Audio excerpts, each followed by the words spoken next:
फूलन देवी के जीवन का जो विवरण प्रस्तुत किया है वह ऐतिहासिक रूप से बहुत सटीक और गहरा है। उनके संघर्ष को समझने के लिए हमें उस समय की सामाजिक व्यवस्था और उन बीहड़ों की परिस्थितियों को और विस्तार से देखना होगा। मैं एक ट्यूटर के रूप में इस कहानी को और व्यापक बनाने में आपकी मदद करूंगा और हम बीच बीच में इस पर चर्चा भी करेंगे। फूलन देवी का जीवन केवल एक व्यक्ति की कहानी नहीं है, बल्कि यह प्रतिरोध का एक ऐसा अध्याय है जिसने पूरी दुनिया का ध्यान खींचा। आइए उनके जीवन के उन हिस्सों को और गहराई से समझते हैं जिन्हें अक्सर संक्षिप्त कर दिया जाता है। ऐतिहासिक और सामाजिक पृष्ठभूमि। फूलन देवी जिस मल्लाह समुदाय से आती थी वह गंगायमुना के मैदानों में सदियों से नाव चलाने और मछली पकड़ने का काम करता था। लेकिन जब उनके पिता की जमीन पर दबंगों ने कब्जा किया तो उन्हें एहसास हुआ कि कानून और न्याय अक्सर जाति और रसूख के गुलाम होते हैं। चंबल के बीहड़ों का जीवन।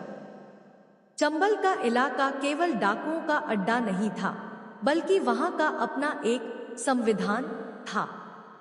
जब फूलन वहां पहुंची तो उन्होंने देखा कि वहां भी जातिवाद गहरा था।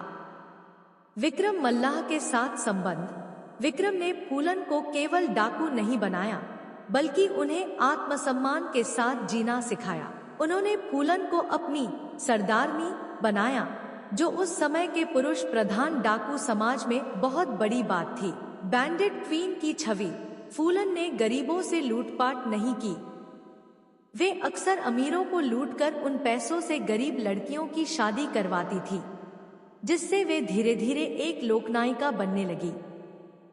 बहमई, एक घाव जो कभी नहीं भरा।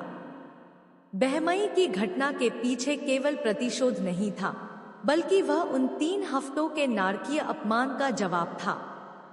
जब फूलन ने बहमई में ठाकुरों को कतार में खड़ा किया तो वह समाज की उस पितृसत्तात्मक शक्ति को चुनौती दे रही थी जिसने उन्हें वस्तु समझा था। इस कहानी को और अधिक विस्तार देने के लिए हम इसे कुछ विशेष दृष्टिकोणों से देख सकते हैं। आप इनमें से किस विषय पर सबसे पहले गहराई से चर्चा करना चाहेंगे? कानूनी संघर्ष और जेल के दिन। ग्वालियर जेल में बिताए गए उन 11 सालों का संघर्ष, जहां उनके साथ जेल के भीतर भी भेदभाव हुआ, लेकिन उन्होंने हार नहीं मानी और पढ़ना लिखना सीखा। संसद तक का सफर। उदास स्माइली, एक पूर्व बागी से एक माननीय सांसद बनने तक की राजनीतिक चुनौतियां और कैसे उन्होंने अंतर्राष्ट्रीय स्तर पर महिलाओं के अधिकारों की बात की। सांस्कृतिक प्रभाव। उन पर बनी फिल्में जैसे बैंडिट क्वीन और उनकी आत्मकथा ने कैसे दुनिया भर के लेखकों और मानवाधिकार कार्यकर्ताओं को प्रभावित किया। बताइए हम किस दिशा में आगे बढ़ें? फूलन देवी के जीवन को और भी विस्तार से समझने के लिए हमें उन बीहड़ों की गहरी परतों और उनके राजनीतिक उदय के पीछे के संघर्ष को देखना होगा। उनकी कहानी सिर्फ एक डाकू की कहानी नहीं है, बल्कि एक सामाजिक व्यवस्था के ढहने और एक नई चेतना के जन्म की दास्तां है। यहाँ हम उनके जीवन के 3 सबसे महत्वपूर्ण और विस्तृत पहलुओं पर चर्चा कर सकते हैं। बीहड़ों का सामाजिक ढांचा और बागी जीवन। चंबल में केवल हिंसा नहीं थी, बल्कि वहां का अपना एक न्याय तंत्र था। हम विस्तार से देख सकते हैं कि कैसे फूलन ने खुद को उस पुरुष प्रधान समाज में स्थापित किया और कैसे वह गरीब महिलाओं और शोषितों के लिए एक मसीहा की तरह उभरी। उनकी बैंडिट क्वीन की छवि कैसे बनी? जेल के 11 साल और मानसिक बदलाव। ग्वालियर और जबलपुर जेल में बिताया गया वह समय बहुत ही कठिन था। वहां उन पर कई मुकदमे चले, लेकिन बिना किसी सजा के उन्हें सालों तक रखा गया। उस दौरान उनके स्वास्थ्य और उनके साथ हुए व्यवहार ने उनके भीतर की राजनीतिक सोच को कैसे जन्म दिया। संसद का सफर और हत्या की पृष्ठभूमि। एक मोस्ट वांटेड अपराधी से भारत की संसद तक का सफर दुनिया के इतिहास में विरल है।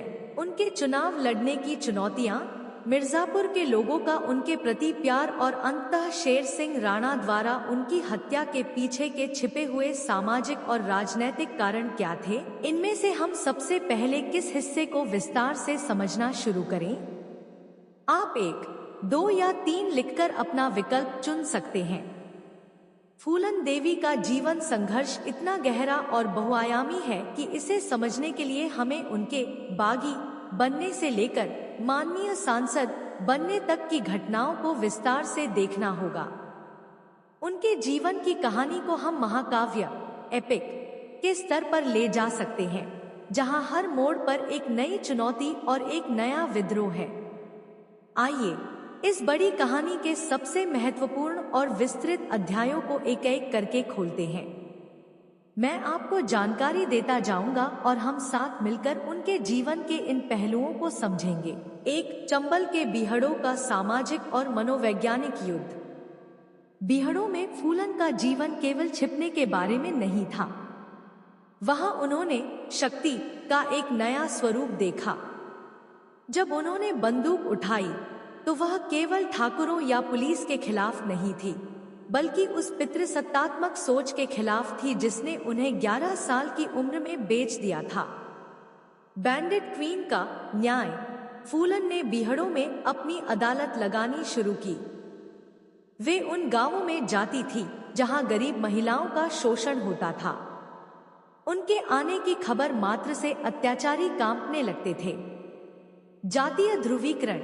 चंबल में डाकू गिरोह अक्सर जातियों में बनते थे। फूलन ने पिछड़ी जातियों मल्ला, निषाद को एकजुट किया, जिसने उत्तर प्रदेश की राजनीति की दिशा हमेशा के लिए बदल दी। 2, आत्मसमर्पण की वो ऐतिहासिक दोपहर। उनका सरेंडर किसी अपराधी की हार नहीं, बल्कि एक राजनैतिक समझौता था।